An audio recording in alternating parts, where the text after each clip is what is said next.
ఇట్లా నూనె తేలాలన్నమాట. నూనె తేలితే కర్రీ అనేది మంచిగా అయిందని అర్థం అన్నట్టు. అందరికీ నమస్తే. అందరు బాగున్నారా? మునక్కాయ చికెన్ కర్రీ చేసిన నేను ఈరోజు. అట్లనే జొన్న రొట్టెలు కూడా చేసినబ్బా. ఎండాకాలం స్టార్ట్ అయింది కదా, మునక్కాయ చికెన్ కర్రీ మస్తు టేస్టీ ఉంటుంది. ఫస్ట్ అయితే ఈ వీడియోకి ఒక లైక్ కొట్టరబ్బా. మీ లైక్ అయితే చాలా అవసరం నాకు. మీ లైక్ వల్లనే నా వీడియో అనేది ముందుకు వెళ్తుంటుంది. ఇది జొన్నపిండి, జొన్న రొట్టెలు చేస్తున్నా. జొన్నపిండి అచ్చం జొన్నపిండి, ఇది పచ్చ జొన్నలు పట్టించిన అనమాట. ఇవేమో వేడి నీళ్ళు బాగా మసలబెట్టిన, ఇలా పోసేయాలి. వేడి నీళ్ళు బాగా మసలాలి, అట్లయితేనే రొట్టె సాగుతుంది. బిగినర్స్ అయితే కొంచెము గోధుమ పిండి కూడా వేసుకోరి. ఇది ఒక 1 kg జొన్న పిండి అనమాట. గోధుమ పిండి ఒక 100 grams వేసుకుంటే మీకు బాగా సాగుతుంది రొట్టె అనేది.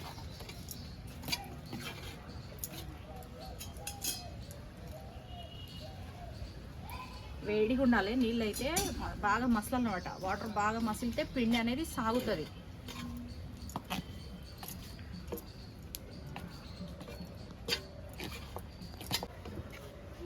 మంచిగా మసలే నీళ్ళు పోసి ఇట్లా కొన్ని చల్ల నీళ్ళు కలుపుకుంటా పిండి అనేది ఇట్లా పిసుకోవాలి. కొంచెం కొంచెం పిసుకోవాలి, పిండి ఆరిపోనియదట.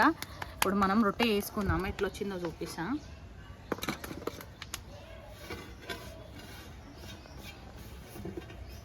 ఇది అనేది పిండి అనేది బాగా సాగాలన్నమాట. సాగాలంటే మనం ఇట్లా విసుకోవాలి పిండిని బాగా.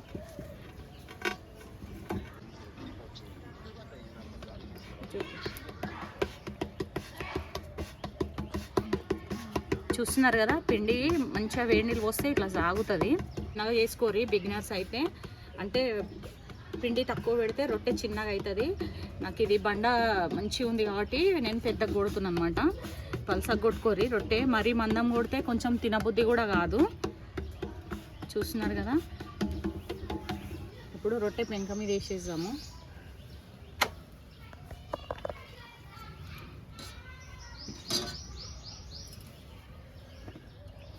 ఇంకా వేడిగా ఉంది కాబట్టి నీళ్ళు చల్లుకోవచ్చు. మీరు ఒక బట్ట తీసుకొని అయినా కానీ నీళ్ళు చల్లు, అట్లా ఏం లేదు. ఎట్లయినా ఏం లేదు.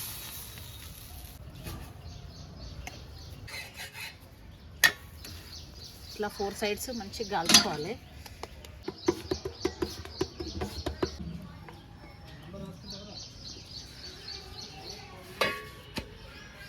జర కట్టెల పొయ్యి మీద అయితేనే రొట్టెలు తొందరగా అవుతాయి. జొన్న రొట్టెలు కదా, కాలడం కూడా తొందరగా కాలుతాయి. అందుకని చెప్పేసి నేను ఒకటేసారి చేస్తాను. 2 రోజులకు సరిపోయేటట్టు ఒకటేసారి చేస్తామట రొట్టెలు అనేది. అంటే చాయ్లో తినొచ్చు, పాలలో తినొచ్చు, బ్రేక్ఫాస్ట్ కూడా తినొచ్చు. ఒకవేళ గట్టిగా అయినా కానీ అన్నం వండుతాం కదా, గట్టిగా అయిపోతాయి కదా రొట్టెలు. ఇప్పుడు ఎండాకాలం కదా, గట్టిగా అయిపోతే కూడా అన్నం వండుతాం కదా, అన్నం మీద పెడితే మెత్తగా అయిపోతాయట రొట్టెలు అనేది. చూస్తున్నారు కదా, నేను కట్టెల పొయ్యి మీద అయితే మంచిగా కాలుతాయి రొట్టెలు అనేది. ఇక బాగా అలవాటు అయిపోయింది నాకు కట్టెల పొయ్యి. అందుకని చెప్పేసి కొంచెం బ్లడ్ తక్కువ ఉన్న వాళ్ళు కూడా ఈ రొట్టెలల్లో బెల్లము పిసుకొని కూడా తినొచ్చు.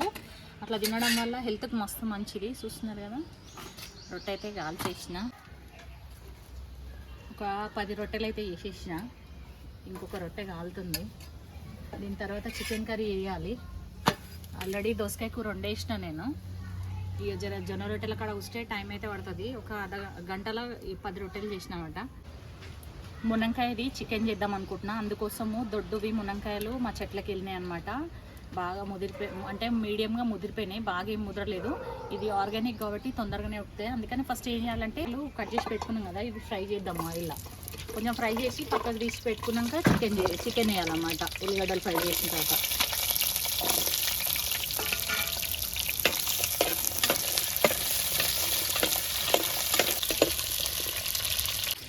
కలర్ కోసం జరంతా పసుపు వేసుకున్నాం. పసుపు వేసుకుంటే ఏంటంటే మునక్కాయలు కలర్ మంచిగా ఉంటాయి అన్నట్టు.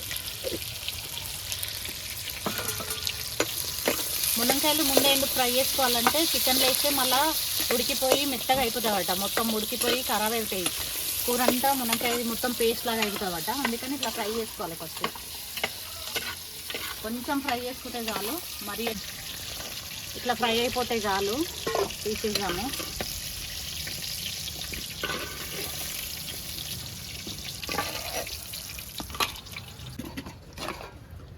ఉల్లిగడ్డలు అయితే వేసేద్దాం.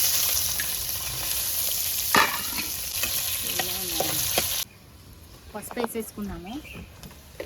ఉల్లిగడ్డలు మంచి ఎర్రగా అయినాయి కదా, ఎంత అల్లం ఎల్లిగడ్డ కూడా వేసేస్తుంది. అల్లం వెల్లిగడ్డ జరంత ఎక్కువ వేసుకుంటే గ్రేవీ అనేది మంచిగా వస్తుంది. కొంతమంది తక్కువ వేస్తారు కాబట్టి అల్లం వెల్లిగడ్డ.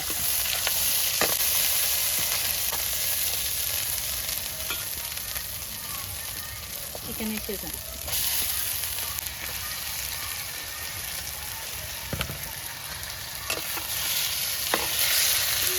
జరా నాన్ వెజ్ రెసిపీస్కి పసుపు, అల్లం వెల్లిగడ్డ, కారం అనేది మంచి క్వాలిటీ వాడుకోవాలి. జర అంటే ఎక్కువ వేసుకోవాలి. అట్లయితే ఏమవుతుందంటే కలర్ అనేది మంచిగా ఉంటుంది అన్నమాట కర్రీ అనేది. ఉల్లిగడ్డలు మంచి ఎర్రగా ఫ్రై అయితేనేమో గ్రేవీ అనేది బాగా వస్తుంది. ఇప్పుడు ఒక 10 మినిట్స్ దీన్ని ఉడికించేద్దాం మంచిగా. మీరైతే స్టవ్ మీద చేసే వాళ్ళు 15 మినిట్స్ వదిలేసేరి. అందులోకించి వాటర్ వస్తాయి కదా చికెన్లకించి. ఒక 3 టమాటాలు కూడా కట్ చేసుకుంటున్నాను నేను. టమాటాలు వేయడం వల్ల గ్రేవీ అనేది చిక్కగా వస్తుంది. చికెన్లో టమాటా చాలా టేస్టీగా ఉంటుంది అన్నట్టు. ఇప్పుడు టమాటా అయితే వేసేద్దాము. ఈ పచ్చిమిర్చి, కొత్తిమీర లాస్ట్కి వేద్దాము దింపే ముందల. ఓకే, ఇవాళ అయితే పొగ చాలా వస్తుంది. జర పొగ చాలా రావడం వల్ల కూడా కొంచెం కళ్ళు మండుతున్నాయి. జర వంట ఏనికి ఇబ్బంది అవుతుంది ఇవాళ. ఇప్పుడు జోడురి, ఇదేమో ఉప్పు అనమాట, ఈ కారము, ఇదేమో గరం మసాలా, ధనియాల పొడి అన్నీ కలిపి కొట్టిన. ఇది 1 టీ స్పూన్ తీసుకున్నా. ఇవేమో 4 టీ స్పూన్ల కారం తీసుకున్నా, 3 టీ స్పూన్లు ఉప్పు తీసుకున్నా. ఇది కారం కలపని ఉప్పు కాబట్టి వేసేస్తున్నా. ఇదంతా మేము కారం ఎక్కువనే తింటాము, ఎందుకంటే కొంచెము ఈ నాన్ వెజ్ కర్రీస్లలో ఉప్పు కారాలు కొంచెం మంచి వేస్తేనే టేస్ట్ అనేది బాగుంటుంది. జొన్న రొట్టెలకు చికెన్ కర్రీ మస్తు ఉంటుంది అబ్బా. మీరు కూడా ఒకసారి ఇట్లా ట్రై చేయరి. మునంకాయలు ఎప్పుడు వేస్తా అనేది కూడా చూడరి. వీడియోకి అయితే ఒక లైక్ కొట్టరబ్బా. సబ్స్క్రైబ్ చేయని వాళ్ళు అయితే సబ్స్క్రైబ్ చేసుకోరి. ఇది ఇప్పుడు ఒక 5 మినిట్స్ మళ్ళీ మగ్గనియాలి. నూనె తిండాలన్నమాట.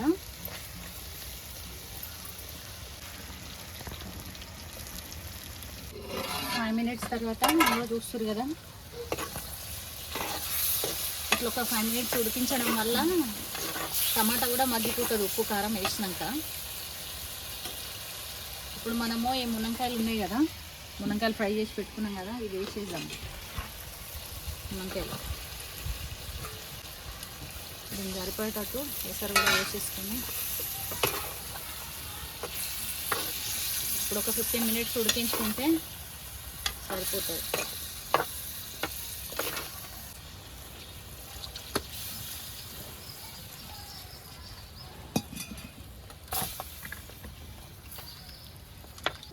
మునంకాయలు అన్నీ వేసినాం కదా, ఇది ఒక 15 నిమిషాలు ఉడికించుకోవాలి. మీరు స్టవ్ మీద వేసే వాళ్ళు అయితే 20 మినిట్స్ పెట్టేసుకోరి. ఎక్కువసేపు ఫ్రై చేస్తే 15 మినిట్స్ సరిపోతుంది. ఇది తక్కువసేపు ఫ్రై చేస్తే 20 మినిట్స్ పెట్టాల్సి వస్తుంది అంతే. ఇది ఇప్పుడు ఉడకనిద్దాం. ఓకే, కూర ఎంతవరకు వచ్చిందో చూద్దాము. ఎసరు అయితే గుంజుకుంది, కొంచెం ఎసరు ఉండనియాలి, ఎందుకంటే టమాటా కూడా వేసినాం కదా, దింపినాక దగ్గరికి అవుతుంది కర్రీ అనేది. జరంతా జొన్న రొట్టెలకు కదా, కొంచెము తిప్పేద్దాము.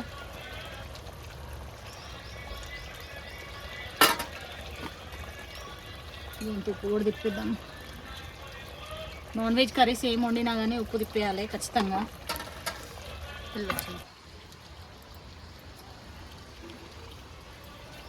సరిపోయిన ఉప్పు కారం అంతా, పచ్చిమిర్చి, కొత్తిమీర.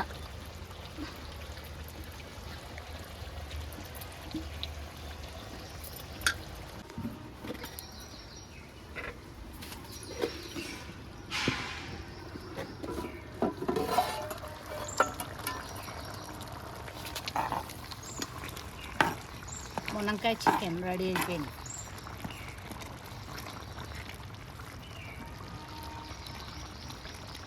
మునంకాయ చికెన్ కర్రీ, జొన్న రొట్టెలు అయితే మస్తు కుదిరినాయి అబ్బా. మేమైతే తినేసినాము. అట్లనే మా అమ్మ నాకు పార్సల్ పంపించిందనమాట. మా తమ్ముడు తీసుకొచ్చిండు బగారన్నము, మటన్ కర్రీ, అవి కూడా తినేసినాము. ఈ వీడియో నచ్చితే ఒక లైక్ కొట్టరబ్బా, సబ్స్క్రైబ్ చేసుకోరి. మరిన్ని వీడియోస్తో మీ ముందుకు వచ్చేస్తూనే ఉంటా. Thanks for watching, bye.